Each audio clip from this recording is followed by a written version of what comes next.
சொல்வதெல்லாம் உண்மை.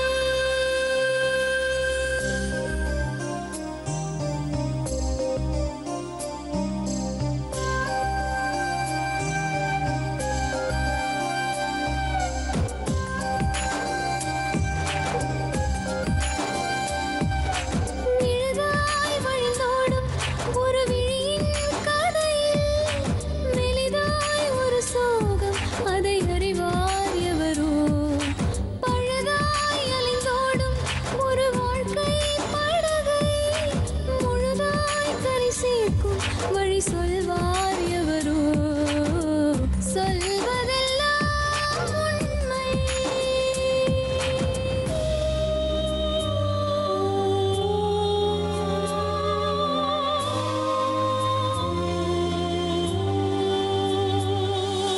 வீட்டில் 4 அறைகளா, தீவு போல் அவை இருப்பதா? பார்க்கும் பார்வையில் குறைகளா, குமுறல்தான் அவர் மொழிகளா? மோதிக் கொண்டது இரு இனம், நீதியை தேடி அலைந்திடும்.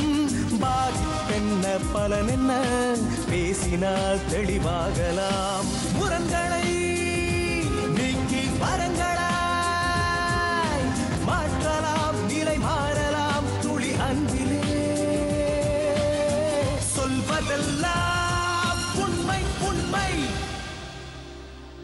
சொல்வதெல்லாம் உண்மை.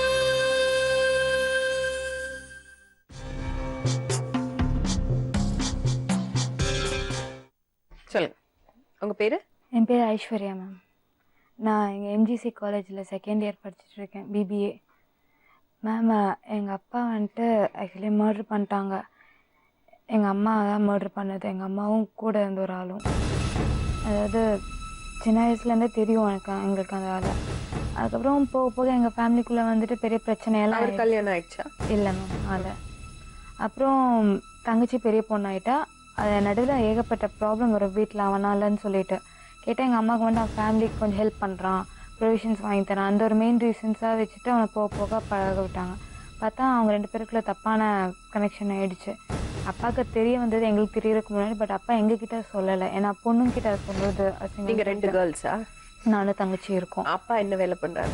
அப்பா வந்துட்டு ட்ராவல்ஸில் மேனேஜராக இருந்தார். அம்மா வீட்டில் தான் இருந்தாங்க. ஃபஸ்ட்டு வேலைக்கு போயிட்டு இருந்தாங்க, அதுக்கப்புறம் வீட்டில் இருந்துட்டாங்க. அதுக்கப்புறம் போக போக எனக்கும் அது தெரிய வந்தது. நானும் எவ்வளவோ சொன்னேன், இது தப்பு. நான் ஸ்ட்ரெயிட்டாக சொல்லலை, வேணாம், அப்பாவுக்கு பிடிக்கல, ஃபேமிலியில் இருக்கிறது தப்புன்னு சொன்னேன். கேட்கவே இல்லை. லாஸ்ட்டில் எனக்கு கல்யாணம் பண்ணி வைக்கிற மாதிரி ஐடியா வந்துடுச்சு எங்கள் அம்மாவுக்கு. நான் வேணான்னு சொல்லி அப்பாட்ட சொல்லும்போது, அப்பா வெயிட் பண்ணி நம்ம மெதுவாக அதை சரி பண்ணலாங்கிற மாதிரி சொன்னாங்க. அப்புறம் போக போக அப்புறம் அப்பா அம்மாக்குள்ள பேச்சுவார்த்தை இல்லாமல் வீட்டில் இல்ல உங்களை கேட்குற மாதிரி idea வந்து அந்த பையனுக்கா? அந்த பையனுக்கு வந்து என்ன கல்யாணம் பண்ணி வைக்கணுங்கிற மாதிரி சொல்லிட்டாங்க. அப்புறம் எனக்கு வந்து அலைன்ஸ் எல்லாம் தட்டி விட்டுட்டாங்க. இல்லை அவள் படிக்கிறா, பரவாயில்ல, நாங்கள் பரவாயில்ல படிக்கட்டும், கல்யாணம் பண்ணிக்கிறோன்னா போக போக ஏதாவது ஒன்று சொல்லி அப்படியே தட்டி கழிச்சிட்டே இருந்தாங்க. எனக்கு வந்து மெயின் அவனை கல்யாணம் பண்ணி வைக்கணுன்ற ஐடியாவில் இருந்தாங்க. ஏன்னா எனக்கும் அவங்களுக்குள்ளே இருக்க தப்பான இது தெரிஞ்சிருச்சு. தங்கச்சிக்கிட்டே ஸ்ட்ரெயிட்டாக சொன்னால் அவளும் புரிஞ்சுக்கிட்டா, சரி நம்ம சொல்லலாங்கிற மாதிரி. அப்புறம் 2012 அக்டோபர் அன்னைக்கு 28 என் தங்கச்சி கல்யாணம். தங்கச்சினா சித்தி பொண்ணு கல்யாணம் நடந்தது. கல்யாணம் முடிஞ்சுட்டு சண்டே கல்யாணம், மண்டே நாங்கள் வீட்டில் இருந்தோம். அப்புறம் நான் கிளம்பிட்டேன் காலேஜுக்கு. டியூஸ்டே கிளம்பி நான் காலேஜுக்கு, தங்கச்சி ஸ்கூலுக்கு கிளம்புனா. அப்போ நான் கேட்டேன், அப்பா கேட்டேன், என்னப்பா ஆஃபீஸ் போகலையா அப்படின்னு. இல்லைம்மா, எனக்கு ஒரே தலை சுத்தலாக இருக்குது, நான் போகல, நான் பார்க்குறேன், நீ கிளம்புனாரு. நான் போயிட்டு திரும்ப ரிட்டர்ன் வீட்டுக்கு ஆஃப்டர்நூன் வந்தேன். ஒரு 3 o'clock வரும்போது அம்மா கேட்டேன். அப்பா அம்மாவுக்கு பேச்சுவார்த்தை இல்லை, சண்டைனால பேசிக்கிறது இல்லை. நான் தான் அவங்க 2 பேர்த்துக்குள்ளே பேசி இது பண்ணுவேன். அப்போ அம்மா கிட்ட கேட்கும்போது சொன்னாங்க, இல்லை அவர் கிளம்பி ஆஃபீஸ் போயிட்டாரு அப்படின்ற மாதிரி சொன்னாங்க. ஃபோன் பண்ண ஸ்விட்ச் ஆஃபில் இருந்தது. அப்பா எந்த ரீசனுக்குமே ஸ்விட்ச் ஆஃப் பண்ண மாட்டார். நாங்கள் பண்ணாலும் பண்ணக்கூடாதுன்னு தான் சொல்லுவார். அப்புறம் கண்டினியூஸாக பண்ணிகிட்டே இருந்தேன், நைட் ஃபுல்லாக பண்ணிகிட்டே இருந்தேன். ஸ்விட்ச் ஆஃபில் இருந்தது. அப்புறம் போலீஸு அவங்கெல்லாம் ஸ்ட்ரெயிட்டாக அங்கே வந்தாங்க எங்களை பார்க்குறக்கு. என்னன்னு கேட்டால் அப்பா டீட்டெயில்ஸ்லாம் அந்த போலீஸ் எங்ககிட்ட கேட்டாங்க. நாங்கள் சொன்னோம் எங்கே இருக்காருன்னு கேட்கும்போது நாங்கள் சொன்னோம் அவர் எங்கேன்னு தெரியல, நேற்றே போனோம் கம்ப்ளைண்ட் கொடுக்கலான்ட்டு இருக்கும்போது சரி ஒரு நாள் வெயிட் பண்ணலான்னு சொன்னாங்க. இங்கே போயிருப்பாங்கும்போது அப்படியாமல் எங்கள் வீட்டுக்கெலாம் வந்தாங்க. வீட்டெல்லாம் தேடினாங்க, என்னென்னமோ பண்ணாங்க. என்னென்னு டீட்டெயில்ஸ் கேட்டால் எங்களுக்கு சொல்லவே இல்லை. அப்புறம் தாராபுரம் சொல்லிட்டு ஒரு இடம் இருக்குது, அங்கே கூட்டிகிட்டு போயிட்டு ஒரு சின்ன வெரிஃபிகேஷன் மாதிரி நீங்கள் நாங்கள் கேட்குறதுக்கெல்லாம் பதில் சொல்லுங்கள். ஷர்ட்ஸ் எல்லாம் காமிச்சாங்க. இது உங்கள் அப்பா ஷர்ட்டா இதுவானா ஒரு ஷர்ட் ஃபுல்லாக பிளட்டாக இருந்தது, எங்கள் அப்பா பிளட் பார்த்துட்டு எங்களுக்கு சொல்ல தெரியல யாருது என்னென்னு. அப்புறம் பார்த்தா இன்னொரு இடத்துக்கு கூட்டிகிட்டு போனாங்க. ஒரு ஹாஸ்பிட்டல் கூட்டிகிட்டு போயிட்டு ஒரு மார்ச்சரிக்கு மாதிரி கூட்டிகிட்டு போயிட்டு கேட்டாங்க, ஏதோ உங்கள் அப்பாவா பாருங்க அப்படின்ற மாதிரி கேட்டாங்க. அப்புறம் பார்த்துட்டு தெரிஞ்சிச்சு எங்கள் அப்பா தான் சொல்லிட்டு.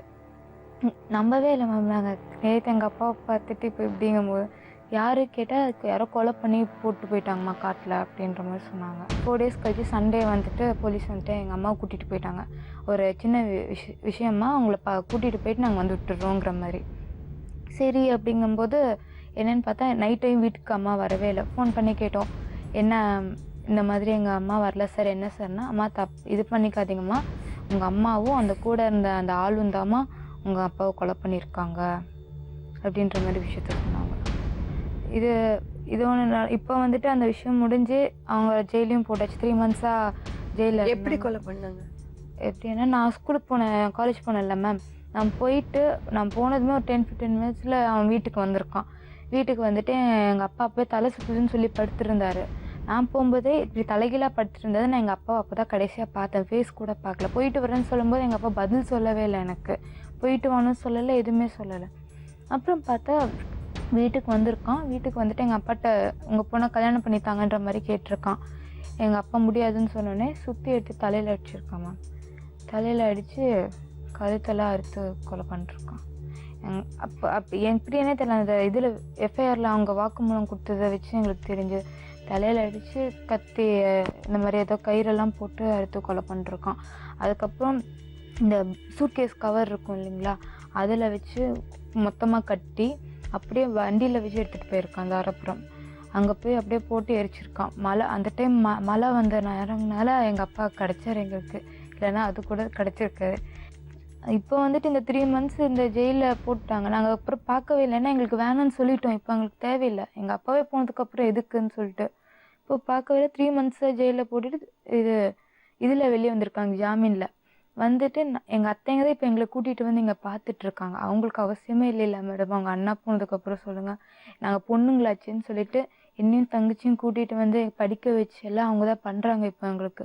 இப்போ இப்படி இருக்கும்போது எனக்கு இப்போ கல்யாணம் பண்ணுற மாதிரி அலைன்ஸ் வந்துட்டுருக்கு.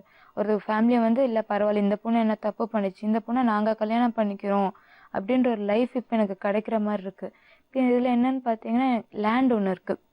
எங்கள் அம்மாவோட அம்மா, அதாவது பாட்டியோட சொத்து, இது ஒரு லேண்ட் இருக்குது. அந்த லேண்ட் வந்து பார்த்திங்கன்னா எங்கள் அம்மா பேரில் மாற்றி கொடுத்துட்டாங்க. அந்த லேண்டு வந்துட்டு இப்போ வச்சாங்க. எங்கள் அப்பா வந்துட்டு அவங்க ட்ராவல்ஸ் வந்துட்டு அந்த ஓனர் ஃபினான்ஸ் பண்ணுறாரு.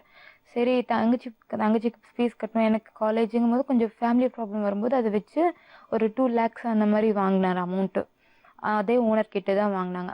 அதுக்கப்புறம் கல்யாணம்லாம் முடிஞ்சதுமே ஓகே, கல்யாணம் வந்துருச்சு பக்கமாக, அதாவது சித்தி பொண்ணு கல்யாணம் வரும்போது சரி கையில் காசு இருக்குது, நான் வேணால் அந்த லேண்டை வாங்கிக்கிறேன்ப்பா அப்படிங்கும்போது எவ்வளோ ஆகுமோ வட்டியோடு சேர்த்து 2,45,000 வருது அப்படின்னாரு. அப்போ குறிப்பிட்ட அமௌண்ட் வந்து அப்பாவுக்கு கையில் பத்தலை. ஏன்னா அம்மாட்ட பேசாதனால ஸ்ட்ரெயிட்டாக அவங்ககிட்ட எதுவும் கேட்க முடியாது. என்கிட்ட கேட்கும்போது என்னோடய செயின் கம்மல் எல்லாம் இருந்தது, அதெல்லாம் எங்கள் அப்பாட்ட கொடுத்தேன். எங்கள் அப்பாவை கேட்டார், குடும்பமா நான் உனக்கு அதை வாங்கி உனக்கு புதுசாக செய்கிறேன் அதெல்லாம் சொன்னார். சரிப்பா இருந்தாங்கன்னு சொல்லிட்டு என்னோடய ஜுவல்ஸ் எல்லாம் கொடுத்தேன். அது மொத்தமாக 2,45,000 ரெடி பண்ணி அந்த அவர்கிட்ட ஓனர்கிட்ட கொடுத்துட்டார் எங்கள் அப்பா. இந்த மாதிரி நான் கொடுத்துட்டேம்மா, எனக்கு எப்போ அப்படிங்கும்போது ஒரு 2-3 days வெயிட் பண்ணுங்கள், என் டாக்குமெண்ட் பேங்க்கில் வச்சுருக்கேன், என்ன தெரிஞ்சவர் தானேன்ட்டு எங்கள் அப்பா வெயிட் பண்ணார். அந்த கேப்பில் எங்கள் அப்பா இந்த மாதிரி மர்டர் பண்ணிட்டாங்க. இந்த லேண்ட் கொடுத்தது இப்போ எனக்கு தெரியும். இந்த இதெல்லாம் அந்த அண்ணாக்கிட்டே ஸ்ட்ரெயிட்டாக பேசினேன், அண்ணா இந்த மாதிரி எங்கள் அப்பாவும் போயிட்டார், யாரும் இல்லை எங்களுக்கு, அந்த லேண்டை வச்சு தானே நீ எங்கள் லைஃப் நாங்கள் பார்க்கணும், எங்கள் அத்தைங்க எல்லாம் பண்ண முடியாதுண்ணா, எங்களை இவ்வளோ பார்த்துக்கிறதே அவங்க பெரிய விஷயம் அப்படின்னு. சரிம்மா உனக்கு பண்ணுறேம்மா, 2 நாளில் பண்ணுறேன், இந்த மாதத்தில் பண்ணுறேன், ஆணியில் பண்ணுறேன்னு சொல்லி டேஸ் போயிட்டே இருந்துச்சு. இப்போ அவரை பார்த்தா 1 month-க்கு முன்னாடி பார்த்தீங்கன்னா ஏதோ நில மோசடின்னு சொல்லிட்டு அவரையும் போலீஸ் பிடிச்சிட்டு போயிடுச்சு. அதுதான் நாங்கள் சரி இதெல்லாம் சரி வராது. பாட்டி எங்கள் அப்பாவோட அம்மா, அவங்க ரொம்ப பாவம் மேம். அப்படியே பையனும் இழந்துட்டு எங்களுக்காக இப்போ இந்த நிமிஷம் இருக்காங்க. எனக்கு ஒரு நல்லது நடந்தால் அவங்க நான் இப்போ அந்த பொண்ணு கல்யாணம் நடந்தால் கூட நான் என் உயிர் போனால் சந்தோஷம் அப்படின்ற மாதிரி எங்களுக்காக இப்போ அந்த உயிரை வச்சிட்ருக்காங்க. இப்போ அந்த லேண்டை விற்று தான் இப்போ எனக்கு கல்யாணம் பண்ணுறோங்கிற மாதிரி நிலமையில பார்த்தா அந்த அண்ணாவையும் பார்த்தீங்கன்னா 2 மாதத்துக்கு முன்னாடி போலீஸ் பிடிச்சிட்டு போயிடுச்சு, நில மோசடின்னு சொல்லிட்டு. நாங்கள் அன்றைக்கி தான் ஊருக்கு போய் ஸ்ட்ரெயிட்டாக கேட்கலாம், அண்ணா எனக்கு கொடுங்க அப்படிங்கிற மாதிரி பார்த்தா இப்போ அந்த ஆளையும் போலீஸ் பிடிச்சிட்டு போயிட்டாங்க. என்ன பண்ணுறதுன்னு தெரியாமல் இருக்கும் மேம்.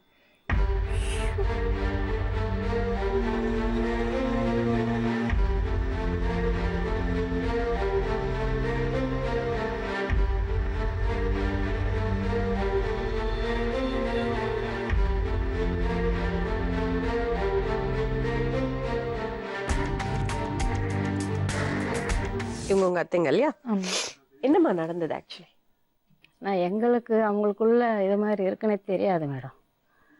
அது வந்து முதல்ல சென்னையில் தான் இருந்தான் கல்யாணம் ஆகி இவ பிறந்தப்ப கூட. அப்புறம்தான் அவங்க போயிட்டாங்க. சந்தோஷமா தான் இருந்தாங்க. ஆமாம், இங்கே இருக்க வரைக்கும் நல்லா. ஆனால் பொண்டாட்டியை விட்டு கொடுக்க மாட்டான், பேர் சொல்லி கூட கூட மாட்டான். ஆனால் இந்த இல்லீகல் இது அவனுக்கு எப்போ தெரியும் என்னன்னு எங்களுக்கு தெரியாது.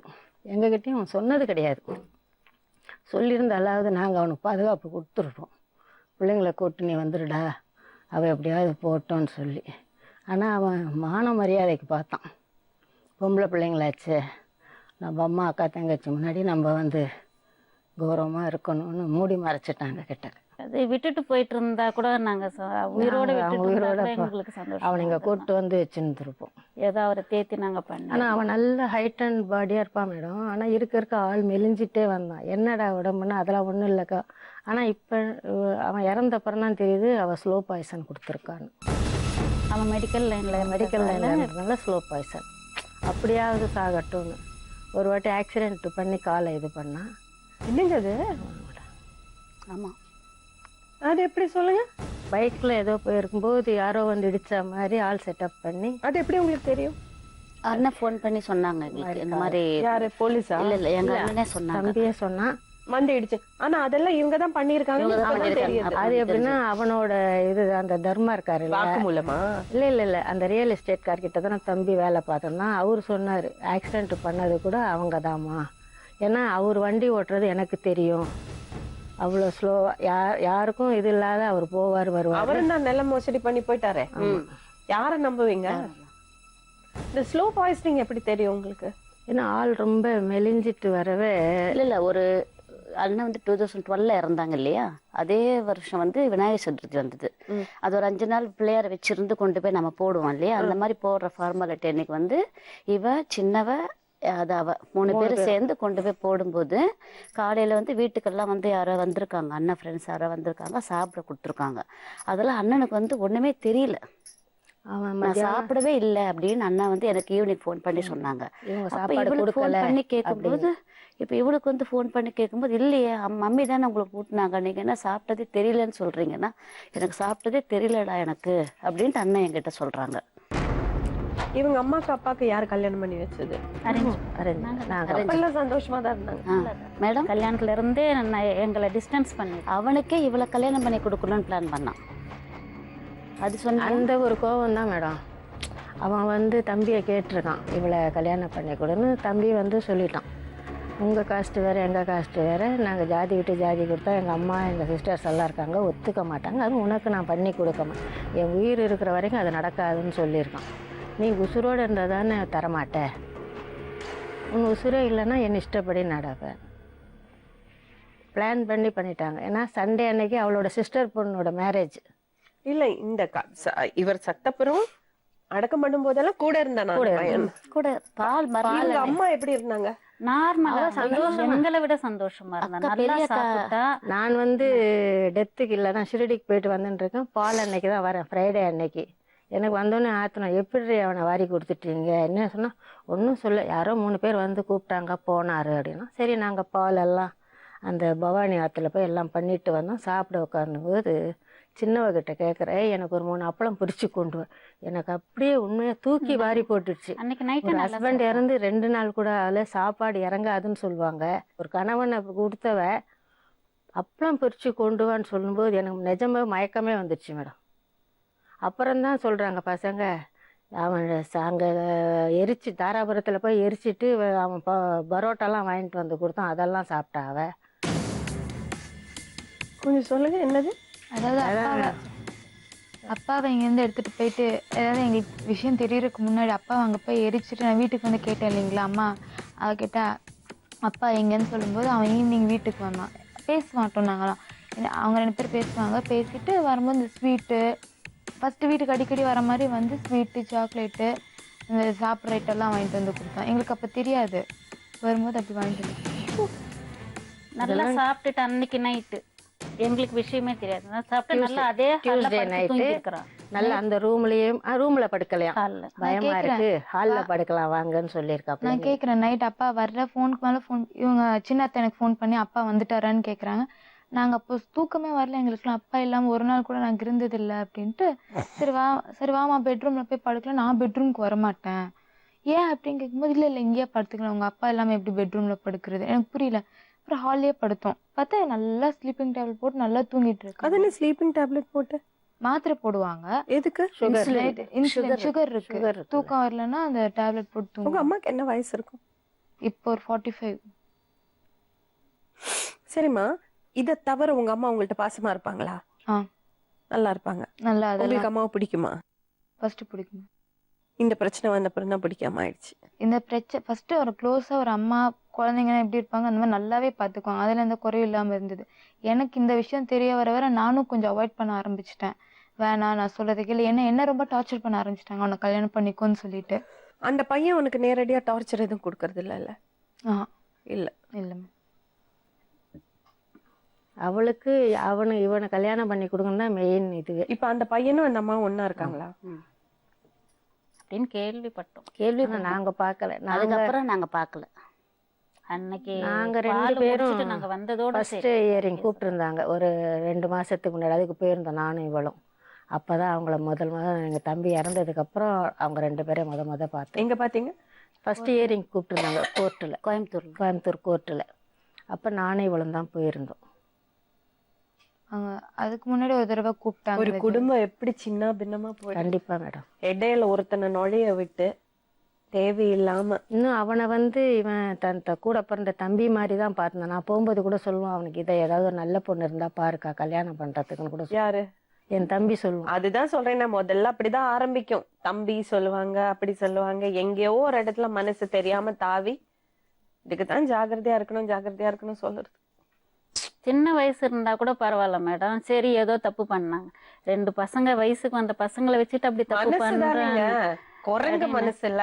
2 பொண்ணுங்க, அதுங்களுடைய லைஃப் என்ன ஆகும்னு அவ யோசிச்சுட்டு இருக்கணும் இல்லைங்களா? அந்த நீ போ, எங்கன்னா தொலைஞ்சு போ, நீ அவன் கூடயே ஓடிப்போ. அவரை உயிரோட விட்டு இருந்தா இப்ப இந்த பசங்க மன எவ்வளவு என்னதான் நாங்க பார்த்தா கூட அந்த தகப்பன் தாய் பாக்குற மாதிரி இருக்குங்களா?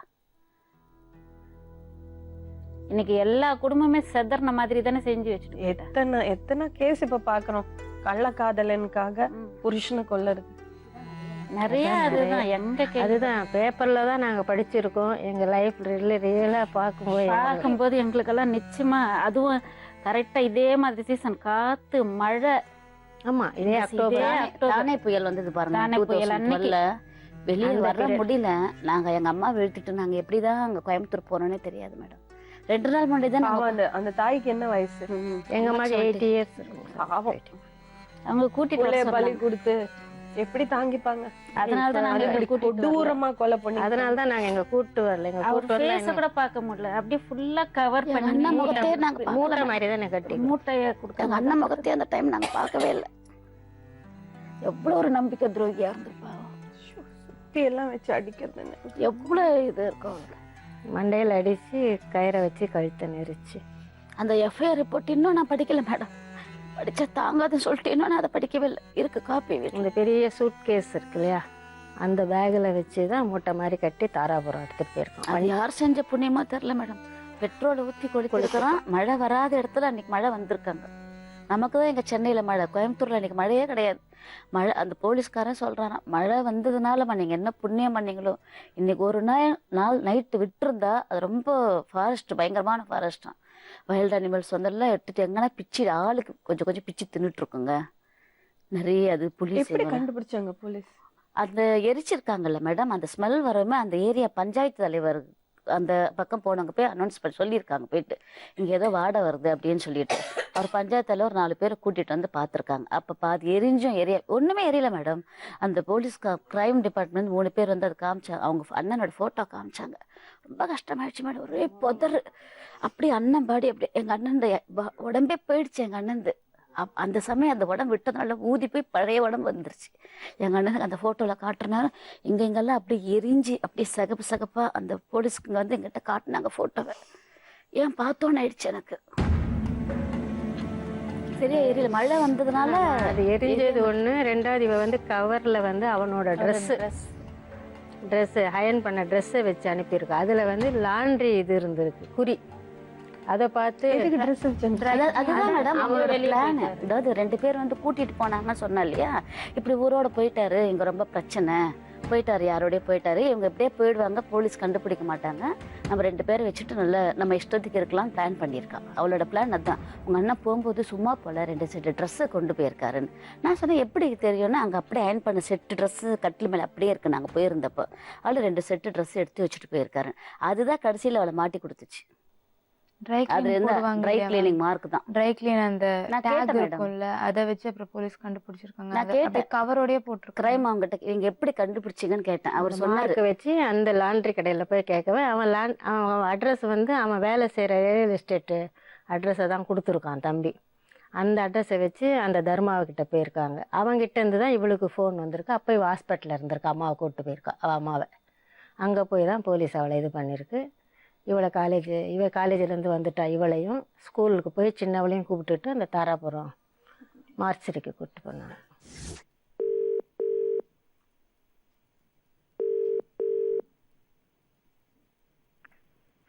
ஹலோ, சாந்தி பேசுறீங்களா? ஆமாங்க. சொல்வதெல்லாம் உண்மையிலேருந்து லக்ஷ்மி ராமகிருஷ்ணன் பேசுறேம்மா. சொல்லுங்க. உங்க பொண்ணு வந்திருக்காங்க, உங்க நாத்தனாருங்க 3 பேர் இங்க வந்திருக்காங்க. சரிங்க. உங்க வாழ்க்கையில என்னம்மா பிரச்சனை? பிரச்சனை எல்லாம் எதுவும் இல்லைங்களே, சொல்லுங்க. எதுவும் இல்லையா? ஆஹா, உங்க புருஷன் எங்கம்மா? அவர் இறந்துட்டாருங்க. எப்படிம்மா? அவரை யாரோ அடிச்சு போட்டு கொன்னுட்டாங்கங்க. அப்புறம் நீங்க எதுக்கு ஜெயிலுக்கு போனீங்க? என் மேல சந்தேகப்பட்டு அனுப்பிட்டாங்கங்க. அப்படியெல்லாம் அனுப்ப மாட்டாங்களேம்மா. என்னங்க? சந்தேகப்பட்டெல்லாம் எப்படி ஜெயிலுக்கு அனுப்புவாங்க? சந்தேகப்பட்டுதாங்க அனுப்புனாங்க. அப்புறம் எப்படிங்க எனக்கு அப்புறம் விடுதலை தருவாங்க? விடுதலையா பெயிலா? விடுதலையே பண்ணிட்டாங்க. சரிம்மா, இப்போ சாந்தி உங்க பொண்ணு இருக்காங்க இங்க. சரிங்க. நீங்க வந்து உங்க பசங்கள்ட்ட பேசணும்னு நீங்க ரொம்ப ட்ரை பண்ணிட்டு இருந்தீங்கன்னு எங்களுக்கு தெரியும். ஆமா ஆமா. உங்க பசங்கள்ட்ட என்ன சொல்லணுமோ நீங்க இப்ப சொல்லலாம். நீங்க நேரா வந்திருந்தீங்கன்னா நேரவே சொல்லிருக்கலாம். இப்ப என்னன்னா, எங்களை பொறுத்த வரைக்கும் இவங்க வந்து ஒரு விஷயம் சொல்லியிருக்காங்க. சரிங்க. ஆனா உங்க தரப்பு தெரிஞ்சுக்கிறதுக்கு விரும்புறோம். உங்க விளக்கங்களை உங்க பொண்ணுகிட்ட சொல்லலாம். உங்க பொண்ணு இங்கதான் இருக்கா. சரி, கொடுங்க அவகிட்ட. நீங்க பேசுறது கேட்டுட்டு தாமா இருக்கா? ஐசா தானே பேசுறது. என் பேர் சொல்லணும்னு அவசியமே இல்ல. அவசியம் இல்ல. இப்படி நீ பேசினா நான் உங்ககிட்ட பதில் பேசணும்னு அவசியம் எனக்கும் இல்ல. சரியா? என்ன நடந்துச்சு, ஏது நடந்தது, சரி என்ன நடந்தது? என்ன நடந்ததா இப்பவாச்சும் கேட்கணும்னு உனக்கு தோணுச்சா? நான் எதுவும் பேசல. என்ன ஆச்சு? எங்க அப்பா அப்ப எங்க? உங்க அப்பா எங்கயா? உங்க அப்பா என்ன ஆனாருன்னு உனக்கு தெரியாதா? அதுதான் கேக்குறேன், என்ன ஆனாரு? நான் இல்லையே. எங்க அப்பா நான் இருந்தேன்னா எங்க அப்பா போக விட்டுருக்க மாட்டேனே. நான் மட்டும் இருந்தேனாங்க? சரி, உங்க அப்பாக்கு ஒரு நிமிஷம் நான் பேசுறது, நம்ம 2 பேரும் நேர்ல பார்த்து பேசுறதுக்கு சாமி சத்தமா ஆண்டவன் வந்து எனக்கு சந்தர்ப்பம் கொடுக்கவே இல்லை. இப்போ இந்த சந்தர்ப்பம் கிடைச்சிருக்கு. இதை நான் மிஸ் பண்ண மாட்டேன். நடந்தது என்னன்னு இப்பவாச்சும் கேக்குறேல, அதுக்கு ரொம்ப சந்தோஷம். நான் வந்து உங்க அப்பா நீ காலேஜ் போனதுக்கு அப்புறம் நான் கடைக்கு ஒண்ணு போனேன். முட்டை வாங்கிட்டு வரணும்னு நான் கடைக்கு போனேன். கடைக்கு போயிட்டு நான் வரக்குள்ள உங்க அப்பா வீட்டுல இல்ல. ஏன்னா யுவராணியோட புருஷன் பத்மநாபன் வந்து ரோட்ல நின்று என் கூட பேசிட்டு இருந்தாரு. பேசிட்டு நான் வீட்டுக்கு வரும்போது வீட்டுல உங்க அப்பா இல்ல. ஏன்னா உங்க அப்பாவுக்கு 1 மாசத்துக்கு முன்னால ஹாஸ்பிட்டல் போனோம் வந்தோம். இதெல்லாம் வச்சு உனக்கு ஞாபகம் இருக்கா? அதெல்லாம் இருக்குல்ல. அப்போ தர்மா ஆபீஸ்ல இருந்து தான் வந்து உங்க அப்பாவை கூட்டிட்டு போவாங்க. அதாச்சும் ஞாபகம் இருக்கா? அப்ப தர்மா ஆபீஸ்ல இருந்து அவ வந்து கீழே இருந்து வந்து கூட்டிட்டு போயிட்டாங்கன்னு நான் நினைச்சிட்டு நான் இருந்தேன். சாமி சத்தியமா அதுக்கப்புறம் தான் தெரிஞ்சது உங்க அப்பா இப்படி எல்லாம் ஆனது பிடிச்சது எல்லாம் எனக்கு தெரியும். உங்களுக்கு எப்படியோ அதே மாதிரிதான் எனக்கும். சரியா? சரி, ஓகே. நீங்க பேசு பேசு. இப்ப இந்த சந்தர்ப்பத்தை நான் மிஸ் பண்ணவே மாட்டேன். சரி, நான் சொல்றது ஒத்துக்கிறேன்.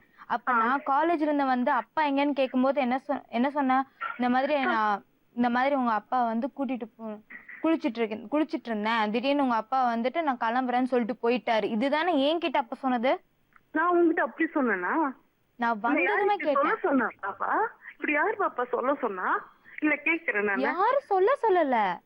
நான் வீட்டுக்கு வந்ததுமே நார்மலா உட்காந்து பசிக்குதுன்னு கேட்ட சாப்பாடு போட்டு கொடுத்தேன். சரி, டேடி எங்க கிளம்பிட்டாருங்க தெரியல அக்கா, நான் பாட்டுக்கு இருந்தேன். உங்க அப்பா தான் என்கிட்ட பேசுறது இல்லல்ல. Hello hello hello hello hello hello கேக்குதுங்க. கேக்குதுமா? நல்லா கேக்குது, பேசுங்க. ம். அப்படி சொல்லுங்க இருக்கும் பாப்பா. நான் அப்படி கேட்கும்போது நான் குளிச்சிட்டு இருந்தேன். நான் இப்படியே தான் வந்து நான் குளிச்சிட்டு இருந்தேன் பாப்பா. திடீர்னு வந்தாரு, உங்க அப்பா ஆபீஸ் கிளம்பி போயிட்டாரு. இதுதான் 2 பேர் வந்தாங்க, உங்க அப்பா கூட்டிட்டு போயிட்டாங்க. இதுதான் என்கிட்ட சொன்னது. சரியா? சரி அப்படியா, ஓகே அப்படின்னு விட்டேன். சரி அப்ப சொன்னது ஞாபகம் எல்லாம் இருந்திருக்கலாம். நான் திரும்ப ஈவினிங்க கேட்டேன்னா போன் பண்ணும்போது உங்க அப்பா எல்லாம் போன் எடுத்துட்டு போயிட்டாரு, உங்க அப்பா என்கிட்ட சொல்லாம அவர் பாட்டுக்கு போயிட்டாரு. இதுதான் சொன்னது வாயில இருந்து வந்தது. சரி நைட்டு கேட்டேன்ல, என்ன இன்னும் வரல, ஸ்விட்ச் ஆஃப் பண்ணிட்டு இருக்க போன் அப்படின்னு கேட்கும்போது கூட அதான் சொல்றேன் உங்க அப்பா வரல, நான் என்ன பண்ணிட்டேன். ஒரு நிமிஷம், நீ சொல்றது ஒத்துக்கிற. ஸ்விட்ச் ஆஃப் பண்ணி இருந்தாரு அப்படி சொன்னா, நீ காலேஜ்ல இருந்து வந்தப்போ வைத்தீஸ்வரன் ஒருத்தர் வந்தார், ஞாபகம் இருக்கா அவனுக்கு? வந்தப்ப அவர் என்ன சொன்னாரு உங்ககிட்ட? நான் காலைல போன் பண்ணேன். நான் போன் பண்ணி எத்தனை மணிக்கு போன் பண்ணாரு உங்க அப்பாக்கு அவரு? ஒரு அதான் 8:45 இல்ல 11:30க்கு 11:30க்கு உங்க அப்பாக்கு நான் போன் பண்ணேன். அப்புறம் பேசுறேன்னு சொன்னாருன்னு சொல்லலையா? நான் சொன்னதுதான் போய், அப்ப அந்த ஆள் சொன்னதும் போயா? சொல்லு, ஏன் சொல்லு. அவர் வந்தாரு சொன்னாரு, ஆனா சரி அப்புறம் ஏண்டி என்ன நம்ப மாட்டீங்க? அப்ப அவரையும் இது பண்ண மாட்டேங்கிற? நான் பேசினப்ப கேட்டப்பதான் சுவிட்ச் ஆஃப் ஆச்சுன்னு சொல்ற. அப்ப அவர் நேர்லயே சொன்னாரு இல்ல, 11:30க்கு அவர் கால் பண்ண, அப்பா கூட பேசணும்னு அவர் சொன்னாரு இல்ல. அப்ப எப்படி உங்க அப்பா அந்த இதுக்கு இதா இருப்பாரு? போலீஸ்ட சொன்னீங்களாமா? ஹலோ, இது போலீஸ்ட சொன்னீங்களாமா? சொன்னங்க. அப்ப எப்படி உங்களை பிடிச்சிட்டு போனாங்க? அங்க ஃபுல்லா நான் ஃபர்ஸ்ட் நான் என்ன சொல்றேன்னு A to Z நீங்க கேட்டாதான் உங்களுக்கு புரியும். இல்லம்மா, நான் கேட்டுட்டு தான் இருக்கேன். பாப்பா இருக்காங்க, பேசிங்க. சரி, ஃபர்ஸ்ட் ஐஸ்வர்யா கிட்ட பேசணுமா இல்ல உங்க கிட்ட? ஐஸ்வர்யாட்ட பேசுமா. ஐஸ்வர்யா சொல்லுங்க. நீ சொல்லு, நீ தான் சொல்லிட்டு இருக்க.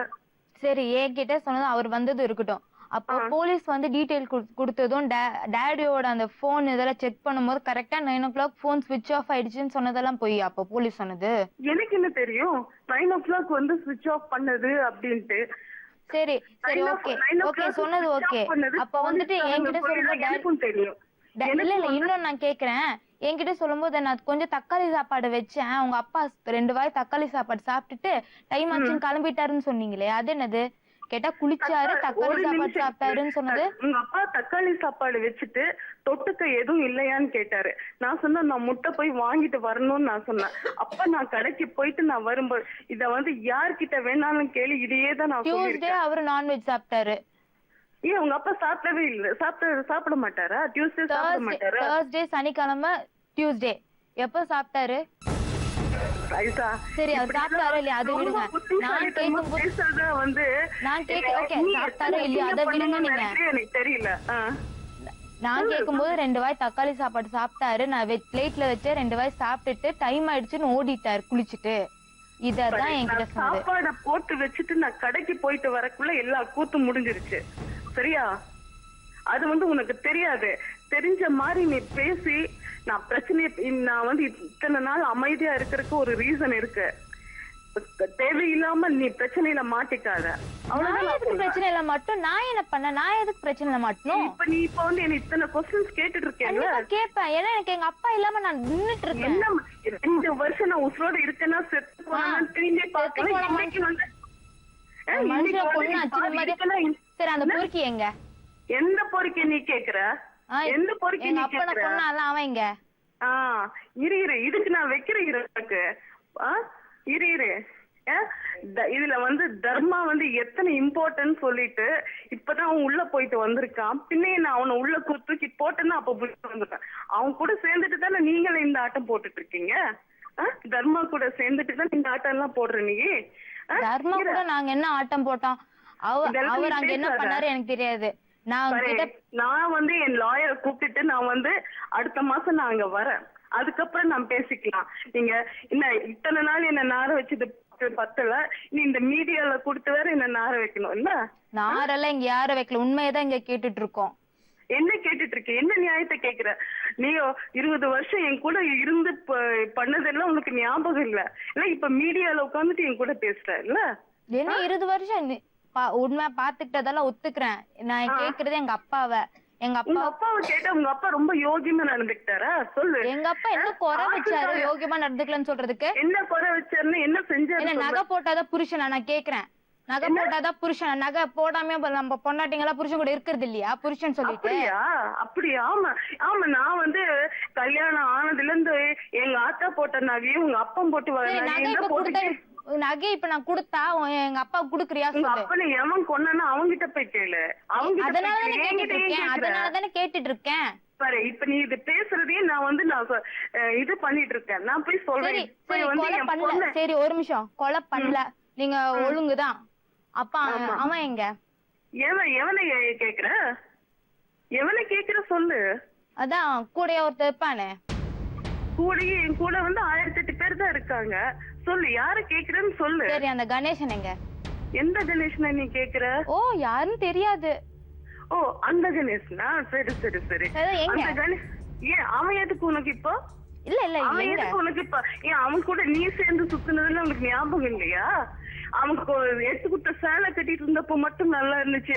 அவன் கூட திருச்சி போகும்போது நல்லா இருந்துச்சு, ஈரோடு போகும்போது நல்லா இருந்துச்சு, சேலம் போகும்போது நல்லா இருந்துச்சு, திருச்சி நான் எப்ப போனேன், ஏற்காடு போகும்போது அதெல்லாம் நல்லா இருந்துச்சு. அவன் சொல்லி கூட்டிட்டு போனேன். நீ நான் அவன் கூட தனியா ஜோடி போட்டு போனேனா? அவங்க பொண்ணு பாக்குறாங்கன்னு சொல்லிட்டு நீ சொல்லி கூட்டிட்டு போன. ஆமா, நான் சொன்னேன், நீ கூட்டிட்டு வந்தே இல்ல. எனக்கு என்ன தெரியும்? என்கிட்ட சொன்னியா? எங்க டாடி கிட்ட என்ன சொன்னா? பாபா இந்த மாதிரி அவனுக்கு பொண்ணு பாக்குறாங்களா, அவனுக்கு யாரும் இல்ல கூட. சரி, நான் அதனால ஐசாவே அவனை கூட்டு போறேன். ரிட்டர்ன் வரும்போது என்ன சொன்ன என்கிட்ட? இரு, நான் இல்ல சொல்லலப்பா.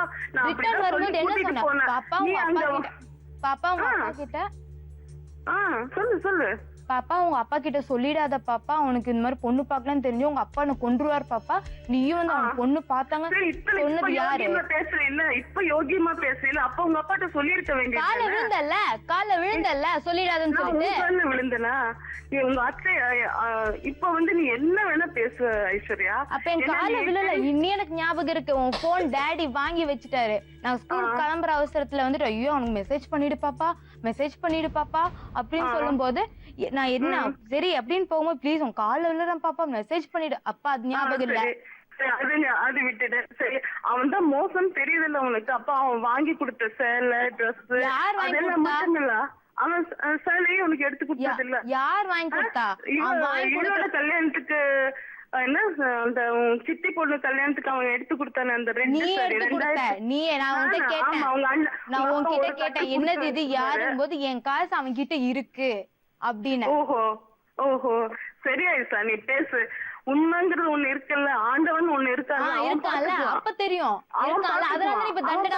ஒரு நிமிஷம் சாந்தி, நான் ஒரு விஷயம் கேட்கலாமாமா? சொல்லுங்க மேடம். நீங்க அப்பா அம்மா இருக்கும்போது இன்னொருத்தன் எதுக்கு உங்க பசங்களுக்கு சாரி வாங்கி கொடுக்கணும்? எவ்வளவு பழக்கம் இருந்தாலும் உங்க பொண்ணுக்கு புடவை வாங்கி கொடுக்கறதுக்கு நீ இன்னொருத்தன் புடவை வாங்கி கொடுக்கறான்னா அது எப்படி நீங்க அலோவ் பண்ணீங்க? இன்னொரு விஷயம் கேக்குறேம்மா, வாய் கூசாம ஒரு வயசு பொண்ணுகிட்ட கேக்குறீங்களே, திருப்பூர் போனேன், கோயம்புத்தூர் போனேன், ஏற்காடு போனேன்னு நீங்க சொல்லும் போது நானே நினைச்சேன் இந்த பொண்ணு தனியா தான் சுத்தி இருக்காளோன்னு. இல்ல, நாங்க ஃபேமிலியோட தான் போனோம். அத சொல்லாம எவ்வளவு டைவர்ட் அந்த பொண்ணோட வாழ்க்கைய பாதிக்கிற மாதிரி நீங்க பேசுறீங்க. இப்ப வந்துட்டு கல்யாணம் பண்றதா முடிவு எடுத்திருக்காங்க. நீ என்னமோ பண்ணிக்கோ ஆத்தா. நீங்க ரொம்ப ஒரு நிமிஷம், எனக்கு வந்துட்டு உன்னை எதை நான் பேசல. இப்ப நீ என்ன அசிங்கப்படுத்திட்டு இருக்க பாரு, அந்த மாதிரி நான் உன்னை அசிங்கப்படுத்த மாட்டேன். அசிங்கப்படுற மாதிரி நான் எதுவும் பண்ணல, சரியா? பாரு, அந்த ஆண்டவனுக்கு தெரியும் நீ என்னென்ன பண்ணன்னு சொல்லிட்டு. நீ ஒரு பிள்ளை உங்க அத்தைங்களோட சப்போர்ட்ல அங்க உட்கார்ந்துட்டு என்ன அசிங்கப்படுத்துற. நான் ஒரு வார்த்தை பேசுனேன்னு வச்சுக்கோயேன், உன்னோட இது வேண்டாம், நான் அம்மாவே இருந்துட்டு போறேன், நீ நல்லா இரு, சரியா? எனக்கு அதெல்லாம் தெரியாது. இப்ப லேண்ட் இருக்குல்ல, லேண்ட் எனக்கு வேணும். எனக்கு பேத்திங்களுக்கு சொந்தம், சரியா? இவங்களுக்கு தலையெழுத்து இல்ல. என்ன இங்க நீ ரொம்ப யோகியம். உங்க அப்பா சம்பாதிச்சது எங்க அம்மா எனக்கு கொடுத்தது என்ன உங்க அப்பா உனக்கு என்ன சம்பாரிச்சு வச்சுட்டு போனாரு? உங்க அப்பா உனக்கு என்ன சம்பாரிச்சு வச்சுட்டு போனாரு? இல்ல நீ எனக்கு என்ன சேர்த்து வச்ச? இத்தனை 20 வருஷமா இருந்தல்ல. என் கூட இல்ல நீ உட்கார்ந்துட்டு இருக்க, உனக்கு சேர்த்து நான் சரி, கொடுத்தேன். இருந்தபோது என்ன சேர்த்து வச்ச? இருக்கும்போது என்ன சேர்த்து வச்ச? அதான் உங்க அப்பா வந்து ரொம்ப சேர்த்து வச்ச, நான் அப்படியே போயிட்டு எல்லாத்தையும் அழிச்சிட்டேன். உங்க அப்பா ரொம்ப யோகியம்தான், யோகியம்தான். இல்ல நீ இந்த மாதிரி அழகு பிள்ளைய பெற்றிருக்க முடியுமா சொல்லு பாக்கலாம்? கண்டிப்பா எங்க அப்பா யோகியம் தான், நான் சொல்லுவேன். யோகியம்தான். அது அப்ப நீ அழகு பிள்ளை. ஏன் சொத்து உனக்கு எதுக்கு? உன் சொத்தை கேக்கல, பாட்டி சொத்தை கேக்குறேன். பாட்டி எல்லாம் ஒண்ணு இல்ல, பாட்டி பார்த்து எனக்கு எழுதி வச்சிருக்காங்க, நான் பார்த்துதான் உனக்கு கொடுக்கணும்.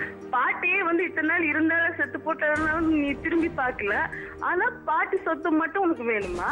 இல்ல என்னை இவங்க வந்து கூட்டிட்டு வந்து சாந்தி, கேக்குறேன். சாந்தி, அவங்க இதுக்குதான் இங்க வந்திருக்காங்க. உங்க மனசுல இருக்கிற பகையெல்லாம் இத பாருங்கம்மா, ஒரே ஒரு நிமிஷம்.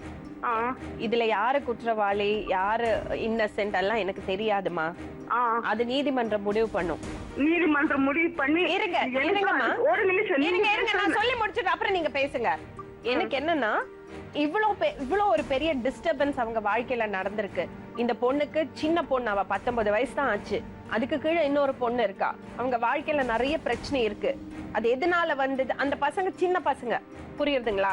சோ அதனால அவங்க வாழ்க்கையில ஒரு சப்போர்ட் தேவை, ஒரு பேக்கப் தேவை. சோ உங்களால முடிஞ்சது, அத்தைங்க எவ்வளவுதான் பாத்துக்கிட்டாலும் அந்த பொண்ணுக்கு கல்யாண செலவு, சின்ன பொண்ணுக்கு படிப்புக்கான செலவுக்கு அவங்களுக்கு ஏதாவது ஒரு பேக்கப் தேவை. அது கேட்டுதான் அவங்க வந்திருக்காங்க.